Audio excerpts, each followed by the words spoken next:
Assalamualaikum warahmatullahi wabarakatuh.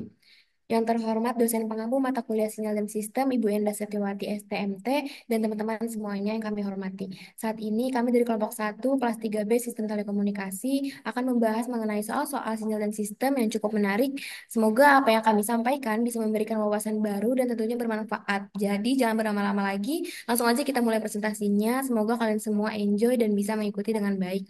Kami dari kelompok 1 izin memperkenalkan diri. Perkenalkan, saya Alvin Syawalan dengan NIM 2308206. Saya Silvi Zurfiatunisa dengan NIM 2308968 dan sebagai moderator pada presentasi kali ini. Dan saya Raka Isga Setiawan dengan NIM 2312558. Baik, selanjutnya pembahasan yang pertama oleh Raka Hizkia Setiawan. Kepada Raka dipersilakan. Terima kasih kepada Tete Nisa. Berikut soal pertama, beri gambaran sebuah sinyal waktu kontinu yang bersifat periodik berupa sinyal sinus dengan frekuensi F sama dengan 5 Hz dan fase awal theta sama dengan berdua radian. Jawaban soal nomor satu, di sini terdapat grafik yang menunjukkan sinyal sinusoidal dengan waktu kontinu. Frekuensi sama dengan 5 Hz dan fase sama dengan pi per 2. Sinyal memiliki amplitudo maksimum 1 dan minimum minus 1, menunjukkan bahwa sinyal ini memiliki nilai puncak yang sama di kedua arah. Periode sinyal dapat dihitung sebagai T sama dengan 1 per F sama dengan 0,2 detik. Sehingga sinyal menyelesaikan 5 siklus penuh dalam durasi 1 detik dengan nilai fase V per 2. Sinyal mengalami pergeseran fase yang membuatnya dimulai pada nilai amplitudo maksimum di awal waktu T sama dengan 0. Grafik ini merupakan representasi tipikal dari fenomena osilasi atau getaran harmonik. Grafik ini mengilustrasikan karakteristik penting dari sinyal sinusoidal dengan frekuensi tertentu dan pergeseran fase. Dengan fase V per 2, sinyal mulai pada amplitudo maksimum menyoroti efek dari perubahan fase pada titik awal gelombang. Sinyal ini menunjukkan 5 siklus dalam 1 detik, mencerminkan frekuensi 5 Hz yang menggambarkan seberapa cepat sinyal berosilasi.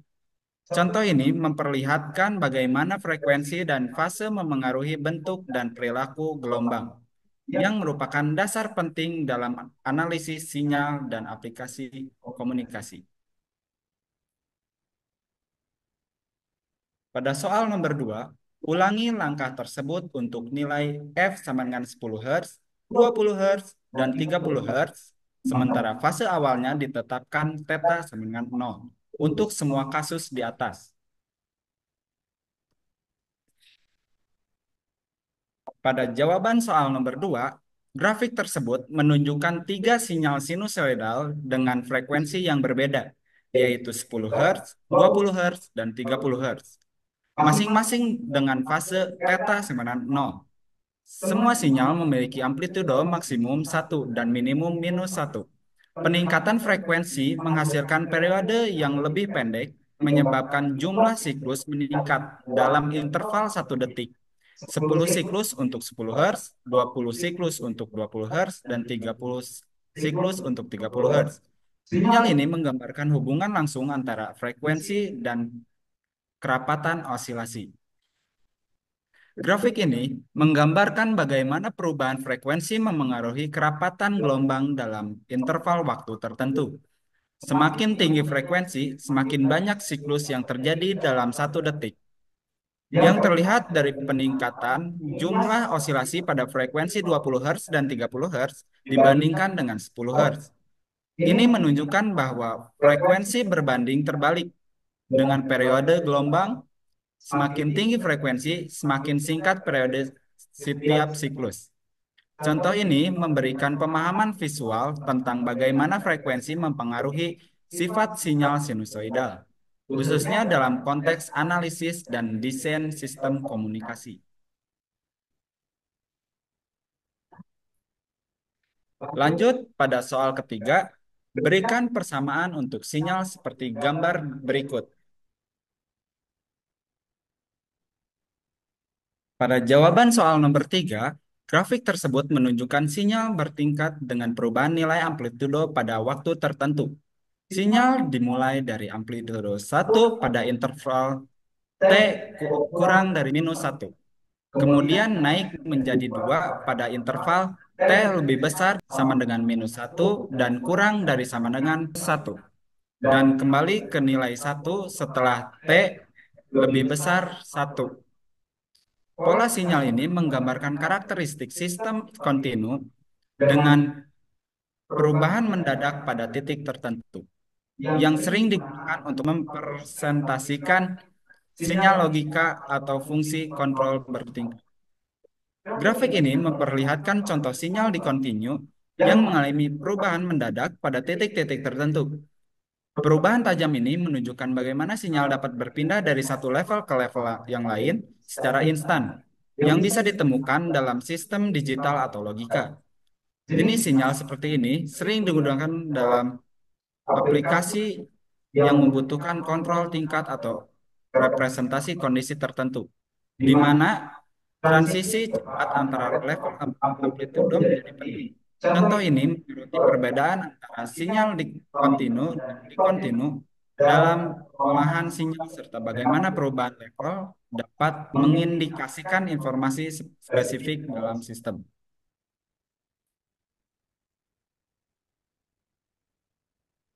Lalu, jawaban soal nomor 3 bagian B, grafik tersebut menunjukkan fungsi segitiga XBT terhadap waktu T.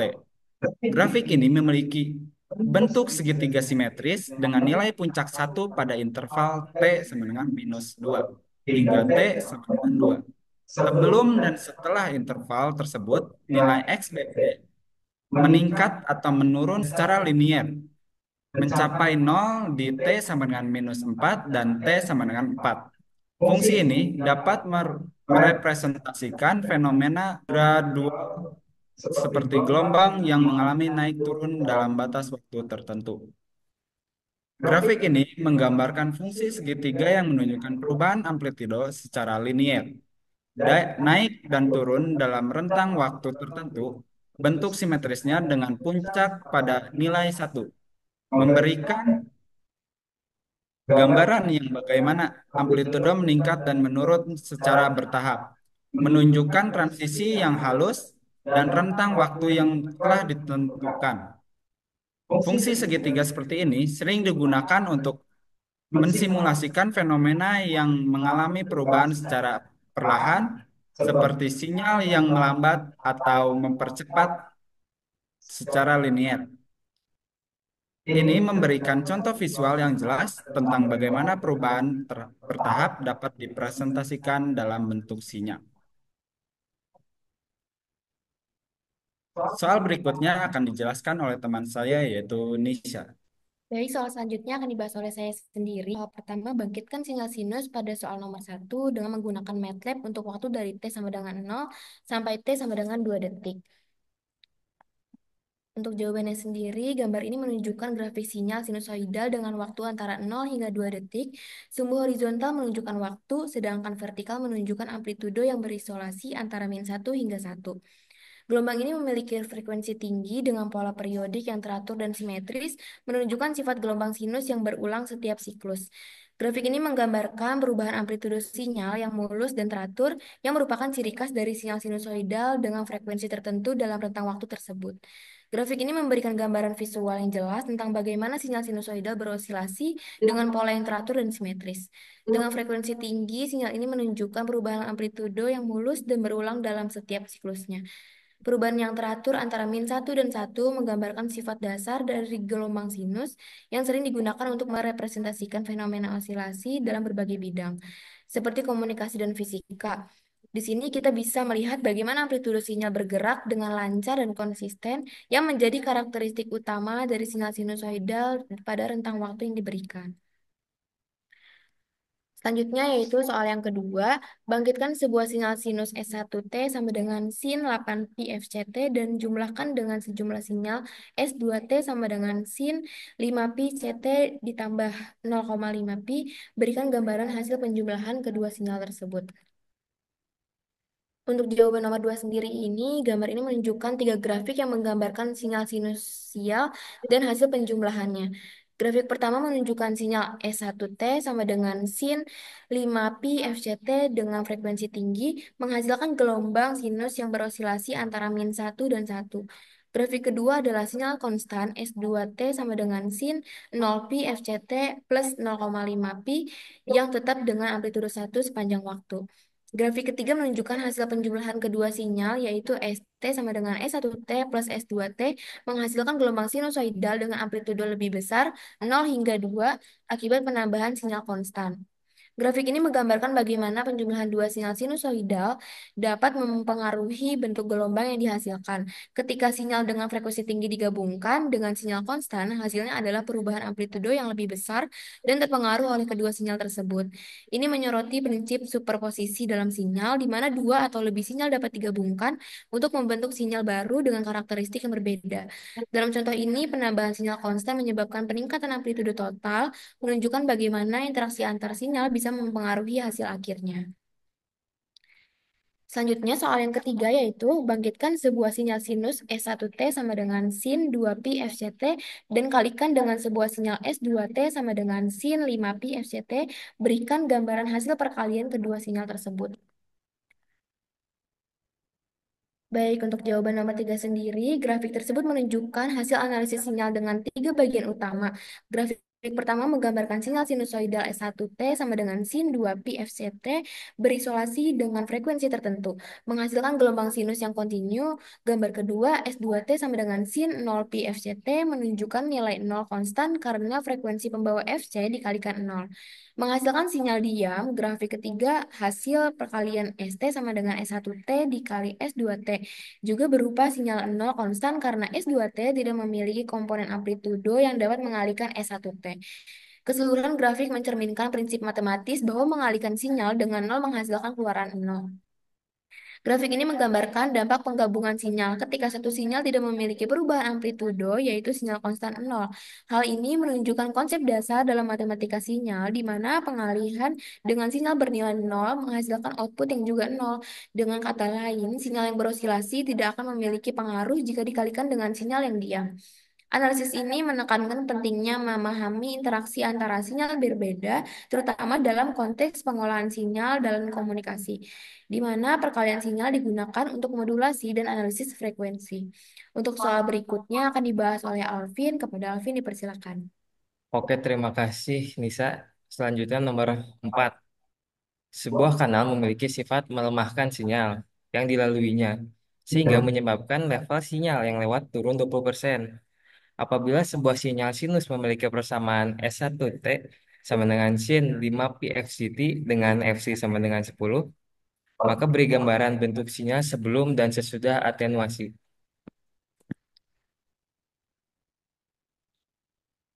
Jawabannya, grafik ini menunjukkan sinyal awal dengan amplitudo yang konstan pada nol di seluruh durasi waktu.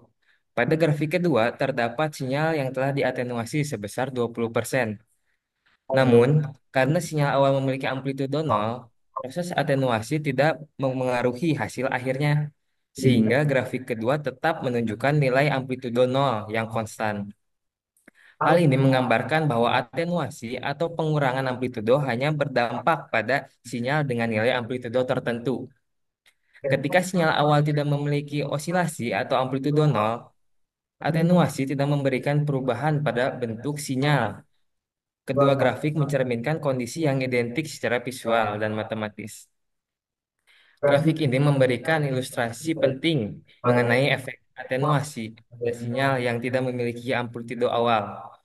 Meskipun ada proses pengurangan amplitudo sebesar 20%, hasilnya tetap tidak akan berubah karena sinyal awal sudah bernilai nol. Ini menekankan bahwa atenuasi hanya berfungsi ketika ada amplitudo yang dapat dikurangi.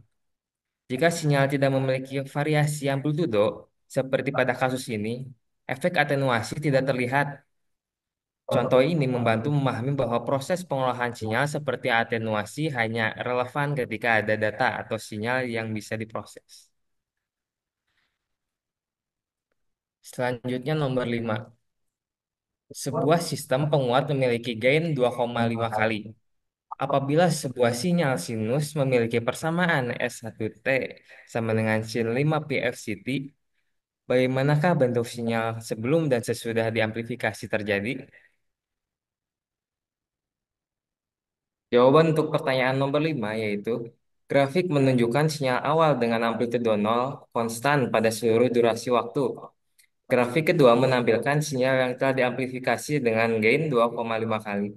Namun, karena sinyal awal memiliki amplitudo nol, proses amplifikasi tidak memberikan perubahan pada sinyal tersebut. Hasil akhirnya tetap menunjukkan nilai amplitudo nol konstan. Karena penguatan amplitudo pada sinyal nol tidak menghasilkan osilasi atau perubahan amplitudo. Ini menggambarkan bahwa proses amplifikasi hanya berdampak pada sinyal yang memiliki komponen amplitudo non-nol atau tidak nol.